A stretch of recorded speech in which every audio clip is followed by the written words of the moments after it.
అందరికీ నమస్కారం అండి. అయితే మనము తిరుమల శ్రీ వెంకటేశ్వర స్వామి వారి హరికొలువు గురించి చెప్పుకుంటున్నాం కదా. నా ముందు టాపిక్స్లో భగవద్ రామానుజుల వారి గురించి నేను చెప్తూ ఉన్నాను. దాని యొక్క కంటిన్యూషన్ ఈ టాపిక్స్ వచ్చి, అయితే మన సనాతన ధర్మానికి, హైందవ సంస్కృతికి గుళ్ళు గోపురాలు మూలకందాలని విశ్వసించిన శ్రీ రామానుజులు దేశం నలుమూలలా సంచరిస్తూ ఎన్నో వైష్ణవ ఆలయాలను, శ్రీ వైష్ణవ క్షేత్రాలను సముద్ధరించినారు.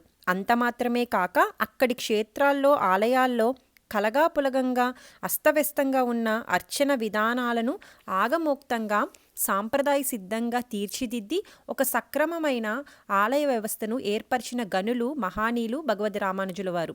అలా వారు సముద్ధరించి పటిష్టమైన అర్చనాది ఆలయ కార్యక్రమాలను ఏర్పరిచిన క్షేత్రాల్లో ప్రథమంగా పేర్కొనింది ఈ వెంకటాచల క్షేత్రం. తిరుమల క్షేత్రానికి భగవద్ రామానుజుల వారికి విడదీయలేని ఒక దివ్య అనుబంధం పెనవేసుకుంది. అయితే రామానుజులు తమ 120 ఏళ్ళు అంటే 1017 నుంచి 1137 వరకండి సుదీర్ఘ జీవితం కాలంలో 3 మారులు తిరుమల యాత్ర చేసినట్లుగా తెలుస్తుంది. సప్తగిరులలో భాసిస్తూ ప్రసిద్ధి చెందిన తిరువెంకటాచల క్షేత్రాన్ని సాక్షాత్తు శ్రీనివాస ప్రభువుగా భావించి ఆ దివ్యక్షేత్ర మహత్వాన్ని అనేక విధాలుగా లోకానికి తెలియజేసిన శ్రీ వైష్ణవాచార్యులు శ్రీ భగవద్ రామానుజులు అలాంటి పుణ్యస్థలాన్ని కాళ్ళతో ఎక్కరాదని, తొక్కకూడదని నిక్కచ్చిగా తెలియజేశారు.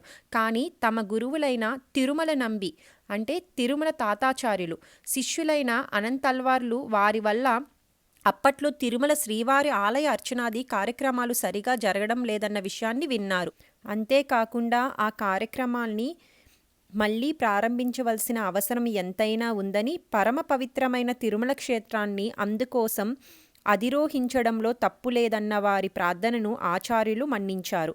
అందువల్లే తిరుమల క్షేత్ర సముద్ధరణ కోసం విధి లేక మోకాళ్లతో మాత్రమే అధిరోహించి అత్యంత భక్తి ప్రపత్తులతో శ్రీ వెంకటాచల క్షేత్రాన్ని అభివృద్ధి చేశారు.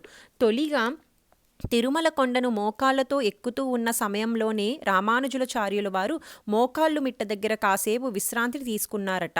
అందుకు గుర్తుగా ఆ పవిత్ర స్థలంలో తదనంతర కాలంలో భగవద్ రామానుజుల మందిరం ఏర్పాటు చేయబడింది.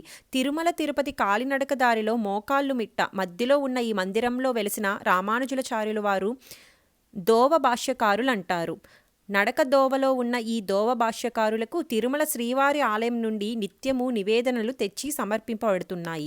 అయితే తిరుమల క్షేత్రం చేరుకున్న తర్వాత రామానుజుల క్షేత్ర సాంప్రదాయ ప్రకారం మొదట శ్రీ భూ సమేత ఆదివరహ స్వామి వారిని దర్శించినారు.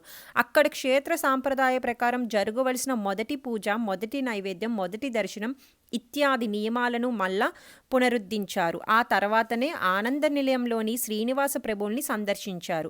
ఆనంద నిలయం అంతర్గర్భంలో వెలిసిన శ్రీవారి కౌతుక స్నపన బలి ఉత్సవ ధృవబేరాలను దర్శించారు.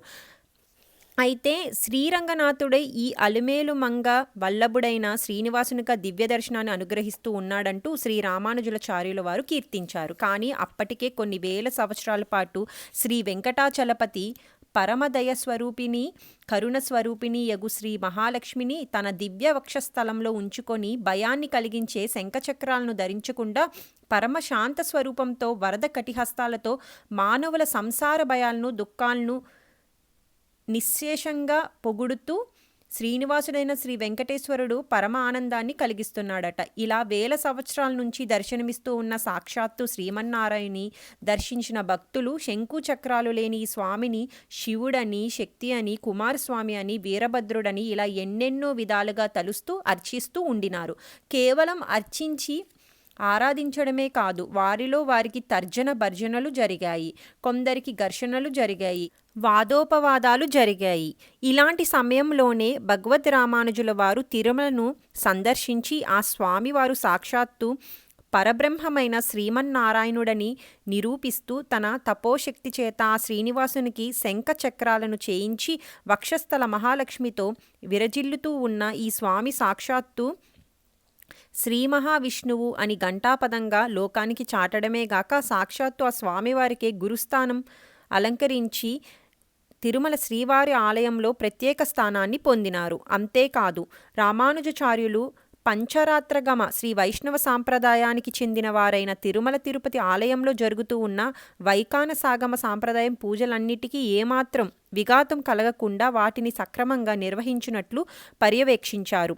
విశ్వక్సేన్ ఏకాంగి సేనాపతి జీయరు అనే బ్రహ్మచారిని నియమించి తిరుమలేశునికి జరిగే అన్ని సేవల్లోని ఆరాధనలోని భక్తితో వినయంతో త్రికరణ శుద్ధిగా సేవా కైంకర్యం చేసేటట్లు ఏర్పాటు చేశారు.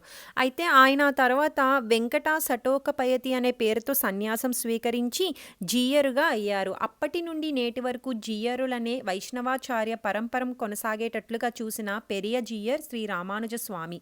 నేటికి సుప్రభాతం పట్టించే సమయంలో సన్నిధి గొల్ల బంగారు వాకిలి తాళాలు తీసి ఆ వాకిళ్లను తెరిచి మొదట డివిటీతో లోనికి ప్రవేశిస్తాడు. ఆ వెనువెంటనే అర్చకులు కౌసల్య సుప్రజ రామ అంటూ సుప్రభాత పఠిస్తూ లోనికి వెళ్తారు. ఆ వెనువెంటనే భగవద్ రామానుజులు ప్రతినిధిగా ఏకాంగి లోనికి వెళ్ళిన వెంటనే బంగారు వాకిలను వెంటనే మూసివేస్తారు. బయట బంగారు వాకిలి ముందు పండితుల చేత సుప్రభాత పఠనం సాగుతూనే ఉంటుంది. బంగారు వాకిళ్ల లోపల డివిటీ వెలుగులో గొల్ల కులశేఖరపడి వరకు తీసుకెళ్తాడు. అర్చకులు ఏకాంగి కులశేఖరపడి దాటిలోనికి వెళ్తారు. సన్నిధి గొల్ల చేతిలో డివిటీని ఏకాంగి తీసుకొని శ్రీవారి సన్నిధిలో గర్భాలయంలో జ్యోతులను వెలిగిస్తారు. ఇలా ప్రతిరోజు సుప్రభాత సమయాన శ్రీ స్వామివారి సన్నిధిలో ఆనంద నిలయంలో దీపజ్యోతులను వెలిగించే కార్యక్రమంలో శ్రీ రామానుజుల సేవ ప్రారంభమవుతుంది. అంతేకాదు అప్పటి నుండి రాత్రి ఏకాంత సేవ వరకు జరిగే ప్రతి ఉత్సవంలోని ప్రతి ఊరేగింపులోనూ ప్రతి విషయంలోని భగవద్ రామానుజుల వారి కైంకర్యం తప్పక ఉండి తీరుతుంది. అయితే ప్రధానంగా గమనించవలసిన విషయం ఏంటంటే ఈ వెంకటాచల క్షేత్రంలో సాగమం ప్రకారం అర్చనలు ఆరాధనలు జరపబడుతున్నాయి. అయినా ప్రతినిత్యం శ్రీనివాసుడికి నిర్వహింపబడే ఏ సేవలో అయినా ఏ పూజలో అయినా కర్పూర హారతి అయిన శ్రీవారి అర్చక స్వాములు స్వయంగా తాము తీసుకొని నిర్వహించారు. అనగా పూజా ద్రవ్యాలను ఏది సమర్పించాలన్నా మొదట భగవద్ రామానుజుల వారి ప్రతినిధి అయిన జియ్యంగారులు లేదా వారి సహాయకులు ఏకాంగి తమ చేతులతో స్వీకరించి అర్చకులకు అందించడం జరుగుతుంది. ఆనాటి నుంచి ఇలాగే యథాతథంగా నేటి వరకు సాగుతూ ఉన్న సాంప్రదాయం. అయితే ఆలయంలోని అర్చనాదులన్నీ వైఖానసాగమం ప్రకారం నిర్వహింపబడుతూ ఆ సాంప్రదాయానికి ఎలాంటి భంగం జరగకుండా రామానుజుల వారు పర్యవేక్షణ సహాయకత్వంలో శ్రీవారి ఆలయ కార్యక్రమాలు మరింత పరిపుష్టం చెందాయి. కృతాయుగంలో అనంతునిగా, త్రేతాయుగంలో లక్ష్మణిగా, ద్వాపర యుగంలో బలరామునిగా అవతరించిన ఆదిశేషుడు ఈ కలియుగంలో భగవద్ రామానుజులుగా అవతరించారట. అపరశేష అవతారులైన శ్రీ రామానుజాచార్యుల వారు ఈ కలియుగంలో కూడా శ్రీనివాసునికి ఎన్నో సేవలు చేశారట. రామానుజుల వారు తిరుమల శ్రీవారికి కేవలం శంఖచక్రాలను మాత్రమే కాకుండా అనంతర కాలంలో ఒక నాగభరణాన్ని కూడా సమర్పించారు. వీర నరసింహరాజు అనే ప్రభువు ఒక నాగభరణాన్ని శ్రీ స్వామివారికి సమర్పించగా 2 చేతులకు 2 ఉంటేనే బాగుంటుందన్న అభిప్రాయంతో 2వ నాగభరణాన్ని స్వామివారికి అలంకరింపచేసి ఆచార్యుల వారు తన శేషత్వాన్ని నిరూపించుకున్నారు. తిరుమల శ్రీ స్వామివారి ఆలయ చరిత్రలో శ్రీ రామానుజుల వారి చరిత్రలో శ్రీనివాస ప్రభువులు మూల విరాన్మూర్తికి ఆభరణంగా బంగారు అలమేలుమంగ ప్రతిమను సమర్పించడం అత్యంత ప్రధాన ఘట్టంగా వర్ధిల్లింది. శ్రీ వెంకటేశ్వర స్వామివారి దివ్యమంగళ మూల విరాన్మూర్తి వక్షస్థలంలో వ్యూహలక్ష్మి అని పిలువబడే ద్విభుజలక్ష్మి కొలువై ఉన్నారు. ఆమె 2 చేతుల్లో 2 పద్మాలను ధరించి పద్మంలో ఆసీనురాలై శ్రీనివాసుని హృదయంలో కుడి ప్రక్కన ముందుకు చొచ్చుకొని ఉబ్బెత్తుగా ఉంది. శ్రీ అంటే లక్ష్మి. ఆమెను కలిగి ఉన్నందువల్లే తిరుమలేశుడు శ్రీనివాసుడిగా ప్రసిద్ధి పొందినాడు. అలా శ్రీ స్వామివారి హృదయ పద్మంలో ముందుకు ఉబ్బెత్తుగా ఉన్న అలమేలుమంగ స్వామి కంటే ముందుగా భక్తుల ప్రార్థనల్ని ముందుగా వింటుంది. విని వారి వారి కోరికలను తీర్చవలసిందని స్వామివారికి బిడ్డల తరపున భక్తుల తరపున సిఫారసుగా చేస్తుంది. అమ్మవారి కోరికను కాదనలేక భక్తులందరి ఇష్టార్థాలను తీరుస్తూ ఉంటాడు స్వామి. తద్వారా శ్రీ వెంకటేశ్వరుణ్ణి దయను పెంపొందించి ఆయన కరుణను, ప్రేమను, వాత్సల్యాన్ని అందరి మీద చూపించినట్లు చేస్తుంది. అసలు ఆ అమ్మ ఉనికి వల్లే సాక్షాత్తు శ్రీ మహావిష్ణువుని తిరుగులేని సాక్ష్యంతో ప్రకాశిస్తూ ఉన్నాడు. అయితే శ్రీ స్వామివారి వక్షస్థలం మీద శ్రీ మహాలక్ష్మిని ఎల్లప్పుడూ దర్శించవలను పడదు.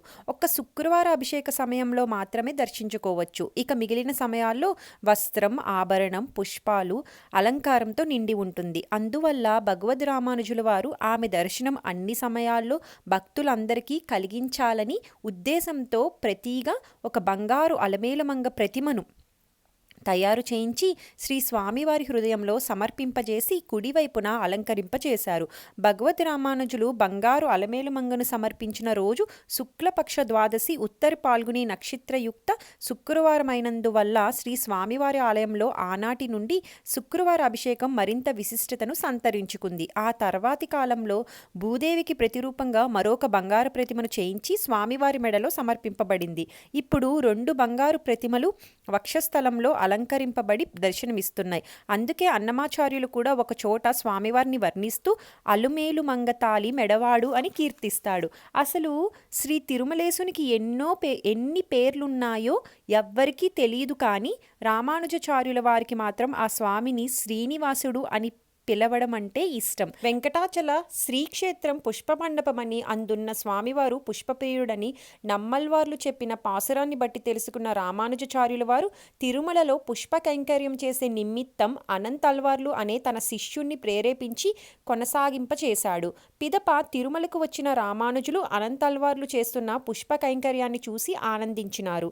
అనంతల్వార్లు తాను నిర్మించిన పూలతోటకు శ్రీ రామానుజ నందనవనం అని నామకరణం చేసి తన గురుభక్తిని చాటుకొన్నారు. అయితే శ్రీ స్వామివారు అనంతల్వార్లను పరీక్షించిన విధానాన్ని తెలుసుకొని స్వామివారు ప్రతి ఏటా ఆ రోజు అనంతల్వార్లు తోటకు అప్రదక్షిణంగా వేంచేయునట్లు కట్టడి చేశారు. అదే నేడు బాగ్ సవారీగా అమలులో ఉంది. తిరుమల క్షేత్రంలో పూలన్నీ శ్రీవారి పూజకేనంటూ నిర్ణయం చేసి పూజ అనంతరం కూడా శ్రీ స్వామివారి పువ్వులు ఎవ్వరికీ ఇవ్వరాదని పూలబావిలోని భూదేవి కోసం సమర్పించాలన్న కట్టుదిట్టం చేసినవారు రామానుజులు. సంవత్సరంలో ఒక్కరోజు మాత్రమే తిరుచానూర్ పంచమి రోజున మాత్రమే శ్రీ స్వామివారి పుష్పమాలలు పసుపు కుంకుమలతో పాటు శ్రీ పద్మావతి అమ్మవారికి పంపబడుతున్నట్లు ఏర్పాటు చేసిన వారు కూడా భగవద్ రామానుజులే. అయితే నేను ఈ టాపిక్ని ఇక్కడితో ముగిస్తానండి. దీని కంటిన్యూషన్ రేపటి టాపిక్లో చెప్తాను. అంతవరకు సెలవు. ఓం నమో వెంకటేశాయ.